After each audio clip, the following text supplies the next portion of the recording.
I was tasked with a horrendous task. Over the last 3 weeks, I've been reading every report from District 3's deputies. One of the things that I found is we have a lot of people out there that love to leave their guns inside their vehicles and get broken into and stolen guns. Please don't do that. Now we've got, probably from the amount of reports I read, there's probably about 20 stolen guns out there. And that's over in a year's time period, and the year ain't over yet.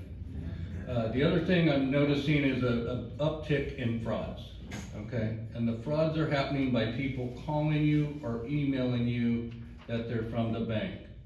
Tell your friends, your neighbors, yourselves, because I've been hit by the call too, okay? AT&T, they weren't AT&T. All right, just hang up on them. Don't answer the emails. If it doesn't come from an institution, we don't call you, tell you you have a warrant. The IRS doesn't call you and tell you your back taxes are due. It's all gonna be done by snail mail, as I call it, from the US Postal Service, all right? If it doesn't come that way, just hang up on the folks. We've had a lot of people taken out.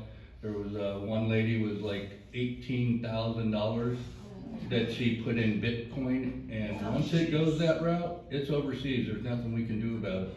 So please watch out for one another and watch out for your neighbors. That's all I have. Thanks.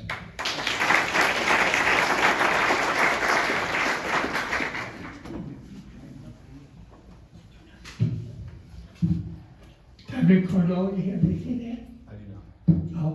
Oh, question, how did the school supply go? Excellent. Okay. Also from MCSO, we just had Captain Stutzman walk in.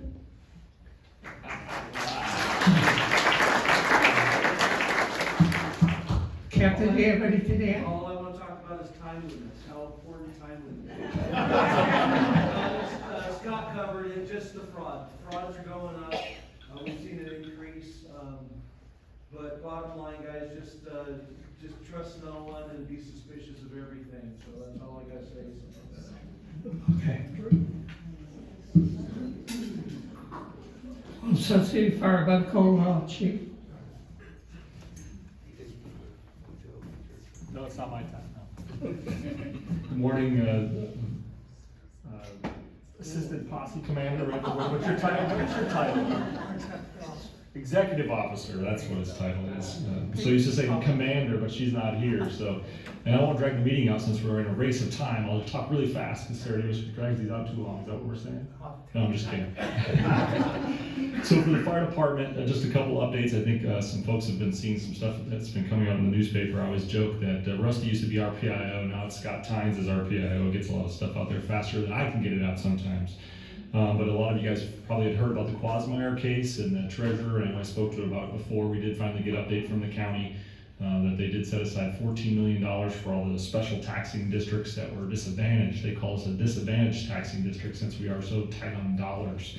So all the fire districts in Maricopa County will not have to pay a dime of that back. So they're gonna make that right. We are going through an audit right now. We always do every year for our past budget. We run on a fiscal year budget July 1 to June 30th. So we're doing our audit right now for 23-24. Usually a small report that comes out on that around December, January timeframe. And then since we do have two sets of different bonds out there, we have general obligation bonds out there that the voters approved. I think it was in 16, so 8 years ago, that helped us build the new fire station 133. We've already been in that building 6 years. And then obviously buy a whole new fleet of trucks, that bond that you guys approved for $10 million.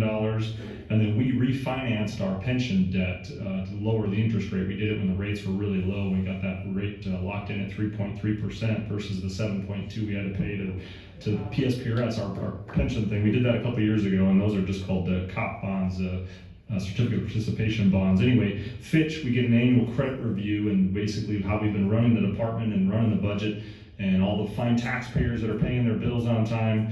We actually were one of the few, I think maybe the only fire district in the state of Arizona that actually saw an improvement on our credit rating through Fitch. So that was a very good thing that shows that we're running a tight ship over there. So any questions for the fire department?